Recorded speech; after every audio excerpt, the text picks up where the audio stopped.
Today we are out at the range and I have brought with me my Springfield Operator 1911. This particular gun is the lightweight model, which means it has the alloy frame. Stick around for those of you guys that are not sure about that as far as what that means. Stick around later in the video. I'm going to kind of get into some more of the details on it. What I wanted to do, since I have not had this gun out for a while, is just bring it out and shoot it a little bit, bring you guys along. The story behind it is it once belonged to a deputy sheriff. He traded it into a local gun store for something else that he wanted. I found it there and brought it home with me. I just got some regular ball ammo and we're just going to load up, bring some steel, and just enjoy the day and enjoy the gun. That's kind of what it's about.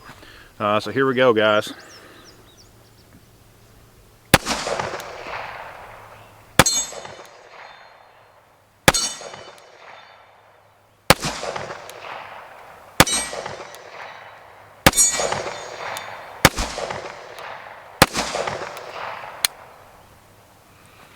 Okay, we did not get a lock back on that last round. This is an older 1911 mag that I've had. It's a Metgar mag, and I have had that happen occasionally with a couple of these mags. You know, no big deal.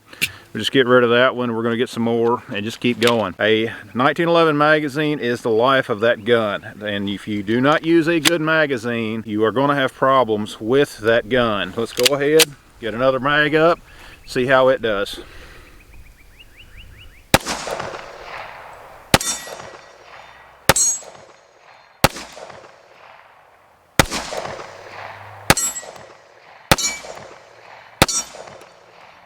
You can see that time that magazine did lock back, and as I mentioned earlier, guys, a 1911 in particularly, the magazine is the life of that gun. If you don't use good mags, you're going to have issues. And one of the things about with this gun being the lightweight model in 45 ACP, it does have a little bit more recoil than some of the steel frame guns. Another thing about it is the fact that it has a ramped barrel. What does that mean? Having a ramped barrel is something that I talk about in another video, and I'm going to put a card where you can find it up here, and it's something that you really want to think about if you're looking at various 1911s and trying to get some different information about them. So be sure to go over and check out that video after you watch this one. I want to show you guys a close-up of the trigger for the Springfield Operator lightweight.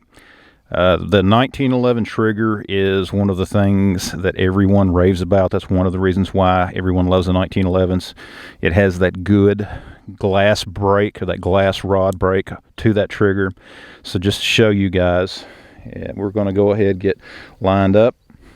There is virtually no take up on this trigger. Now this is a trigger that does have an adjustable, I guess you could say, over travel on it. And this is, again though, guys, this is a great trigger. Just a little bit of take up till I get to that wall there. Once I get to that wall, I break the shot, and you can see with this, I mean, it is just a smooth trigger. It is a very solid trigger, and for this gun, I mean, it's a light trigger as well. Let's just do it one more time. Again, just a very little take up till I get to the wall, approximately right there. And once I fire that shot, the reset is just a very slight movement. Again, it's very close to where that trigger starts at.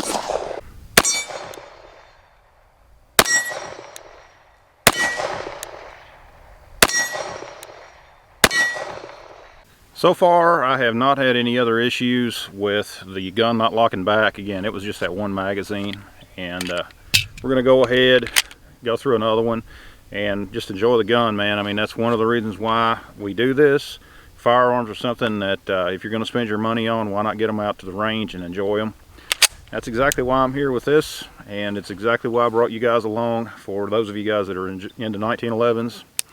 And you know, just to bring you guys along and let you enjoy it with me.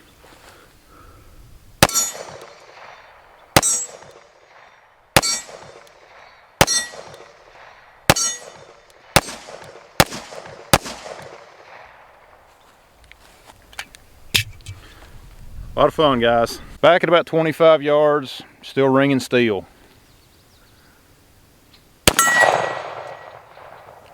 The thing about a 45, it has a trajectory of a thrown rock. I mean, that's just all there is to it. At this distance, doesn't really make that much of a difference where you aim at.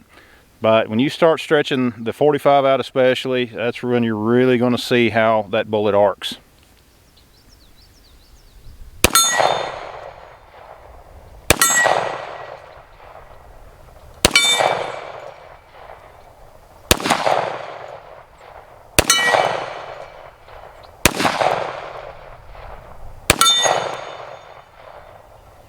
Missed a couple of them, no big deal. Target was swinging, threw me off.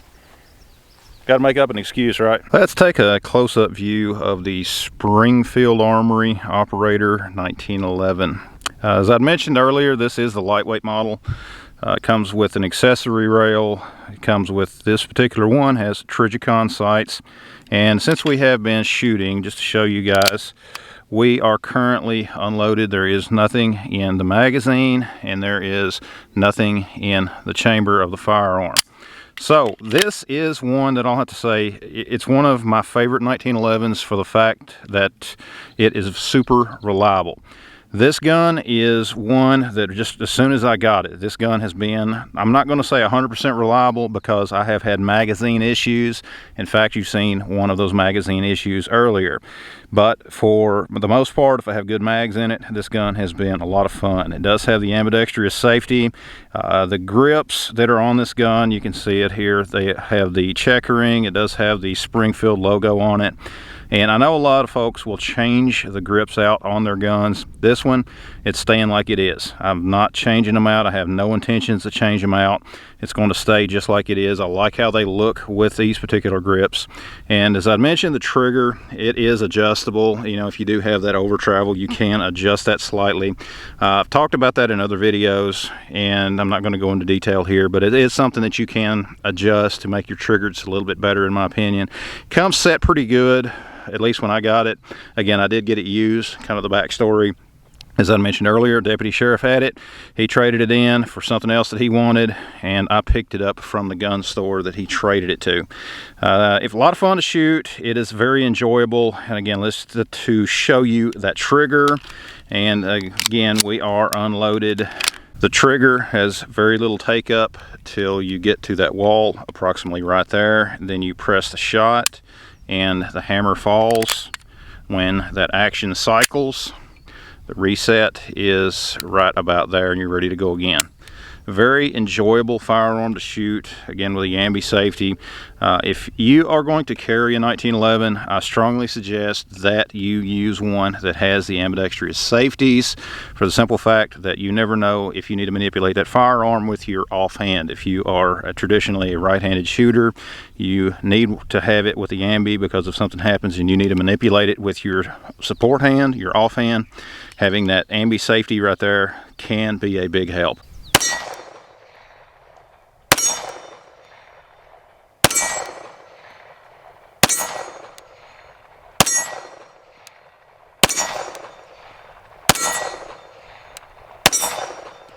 Guys, just a short video. As I mentioned earlier, I just wanted to bring out the Springfield Operator, show it to you guys again, have a little fun with it. Hadn't shot it in a while, and decided it was time to get it back out. Love how this gun shoots. Very accurate gun. Very fun gun to shoot. It does have a little bit more recoil than some of your other 45s, particularly the alloy frame.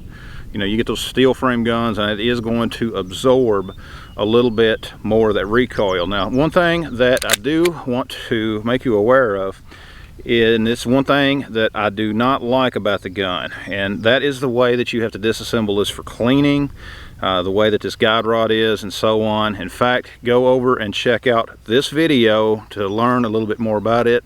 Thanks for watching, guys. Check out all the links down below, and we'll see you next time.